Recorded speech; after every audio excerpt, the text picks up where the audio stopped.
Assalamualaikum warahmatullahi wabarakatuh. Nama saya Muhammad Alfanza Rizky Zakwan dan saya dari kelompok 3 yang akan menjelaskan tentang kerajaan-kerajaan Islam yang tumbuh di Indonesia di Pulau Jawa. Jadi kerajaan Islam yang ada di Pulau Jawa itu ada sekitar 7 kerajaan yang diawali dengan kerajaan Cirebon atau Kesultanan Cirebon, Kesultanan Demak, Kesultanan Banten, Kesultanan Pajang, Kesultanan Mataram, Kesultanan Ngayogyakarta, sama Kesultanan Surakarta. Pertama saya akan menjelaskan tentang Kesultanan Cirebon, gimana lahirnya dan apa-apanya. Pada abad ke-13, kota Cirebon ditandai dengan kehidupan yang masih tradisional dan pada tahun 1479 berkembang pesat menjadi pusat penyebaran dan kerajaan Islam terutama di wilayah Jawa. Ya, di wilayah Jawa Barat.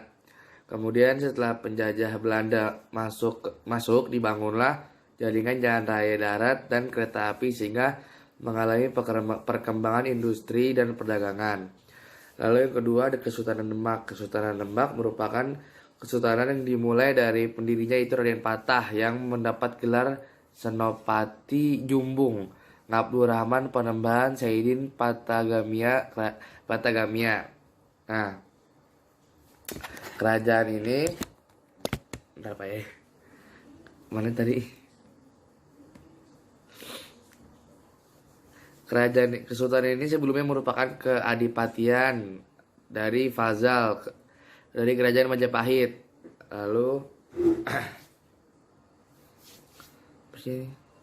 kerajaan Majapahit dan terpecah menjadi pelopor penyebaran agama Islam di Pulau Jawa dan Indonesia. Pada umumnya raja terkenal dari Kesultanan Demak yaitu Raden Patah.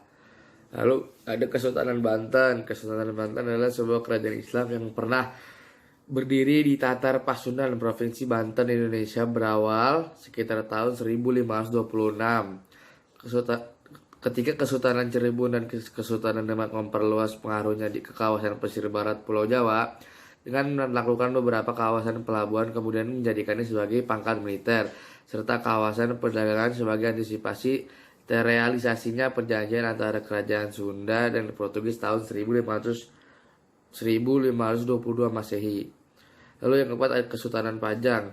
Kesultanan Pajang adalah satu kesultanan yang berpusat di Jawa Tengah sebagai kelanjutan Kesultanan Demak.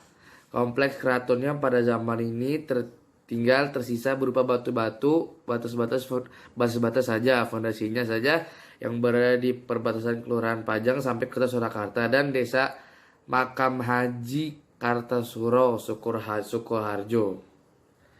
Lalu yang kelima ada Kesultanan Mataram. Kesultanan Mataram adalah suatu negara Islam yang berbentuk kesultanan di Pulau Jawa yang pernah ada pada abad ke-17. Kerajaan ini sudah didirikan sejak abad ke-16 namun baru menjadi sebuah negara berdaulat di abad ke-17 yang dipimpin suatu dinasti keturunan Ki Ageng Sela dan Ki Ageng Pamanahan atau disebut Wangsa Mataram. Awal mulanya berupa wilayah alas Mentawak yang diberikan oleh Sultan Hadiwijaya kepada Ki Ageng Pamanahan. Atas jasanya kemudian menjadi suatu kadipaten di bawah Kesultanan Pajang dengan Kota Gede sebagai pusat awal pemerintahan negara Islam. Kesultanan Mataram. Raja berdaulat pertama adalah Danang Surawijaya atau Panembahan Senopati dan putra dari Ki Ageng Pamanahan. Lalu yang keenam ada Kesultanan Ngayogyakarta. Kesultanan Ngayogyakarta Hadiningrat adalah negara dependen yang berbentuk kerajaan kedaulatan dan kekuasaan pemerintahan negara diatur dengan dilaksanakan menurut perjanjian kontra politik yang dibuat oleh negara induk kerajaan Belanda bersama-sama negara dependen Kesultanan Ngayogyakarta. Kontrak politik terakhir antara negara induk dengan kesultanan adalah perjanjian politik 1940 atau perjanjian adalah Wikisource logo Statsbot 1941 nomor 47 sebagai konsekuensi dari bentuk negara kesatuan yang dipilih oleh Republik Indonesia sebagai negara induk. Maka pada tahun 1950 suatu negara independen Kesultanan Ngayogyakarta Hadiningrat bersama-sama dengan Kadipaten Pakualaman diturunkan menjadi daerah istimewa setingkat provinsi dengan nama daerah istimewa Yogyakarta. Lalu yang ketujuh ada Kesultanan Surakarta. Ini yang terakhir, Kesultanan Surakarta. Kesultanan Surakarta adalah sebuah kerajaan di Jawa Tengah yang berdiri pada tahun 1775 sebagai hasil perjanjian Giyanti yang ditandatangani pada tanggal 13 Februari 1755.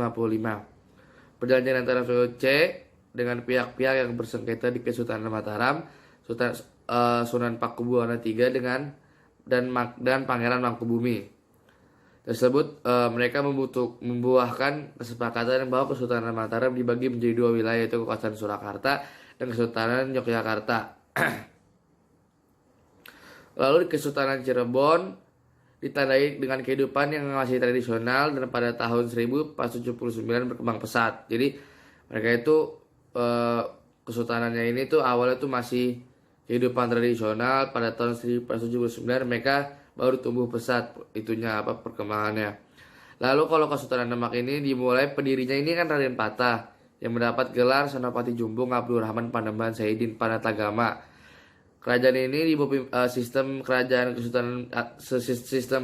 Kesultanan Demak ini menganut agama Islam. Setelah Raden Fatah wafat digantikan oleh Pati Unus yang dulunya merupakan seorang panglima armada laut Kerajaan Demak.